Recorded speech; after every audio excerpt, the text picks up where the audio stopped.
Today, I'm going to talk about when God's perfect timing becomes an excuse. You've heard it. I've heard it a lot being in ministry and coaching people and just chit chatting with people.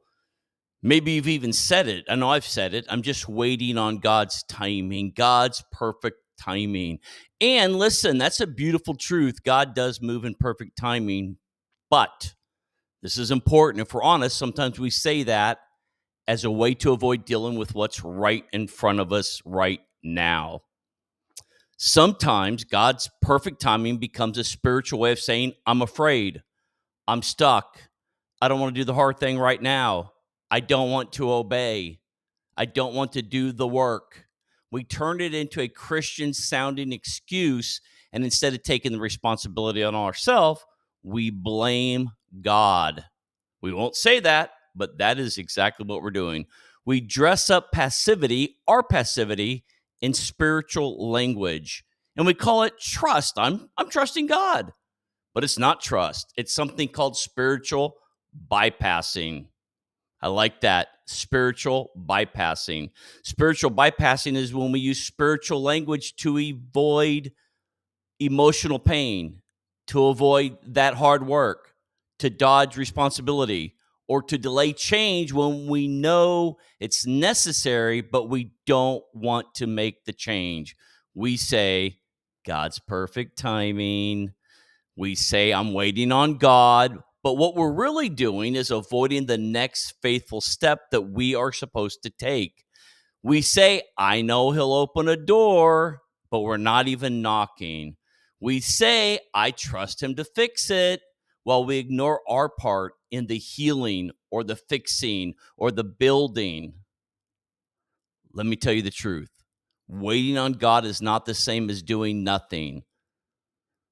It's the truth. Let me say it again.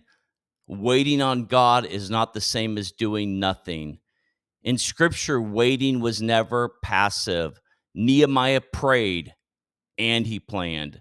David waited for the throne and he prepared in the wilderness.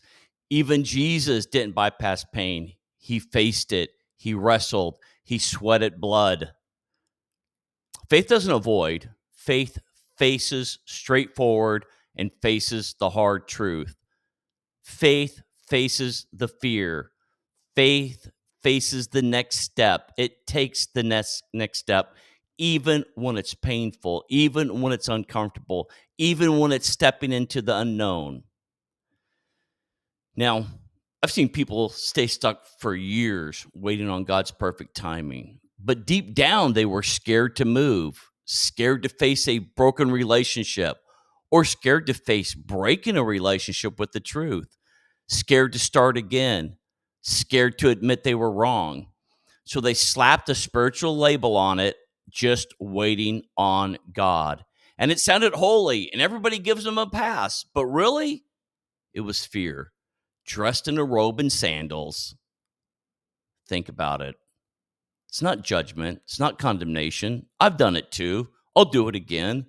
But if we want to grow, and I assume we want to grow, if we want to heal, and I assume we want to heal, if we want to live the full spirit led life God made for us, which I assume we want to live the full spirit led life God made for us, we have to stop using God's perfect timing as a hiding place. We have to stop using God's perfect timing as a hiding place. God's timing is perfect, but it's not always knowable. It's not always comfortable. It's not always predictable. Sometimes his perfect timing means now you move, you do the hard thing, you make the call, you have the talk, you confess the sin, you apply for the job, you go to counseling, you go to coaching, you knock, you ask, you seek, you open the door. Waiting on God doesn't mean silence forever. It means listening, preparing, obeying when he says go, obeying when he says work, obeying when he says obey. So let me ask you, what are you calling God's perfect timing that might actually be a fear to confront someone? What are you calling God's perfect timing that might actually be a fear of taking a step forward, or afraid to start to let the healing begin that you've been asking for, that you've been waiting for? Don't hide behind faith.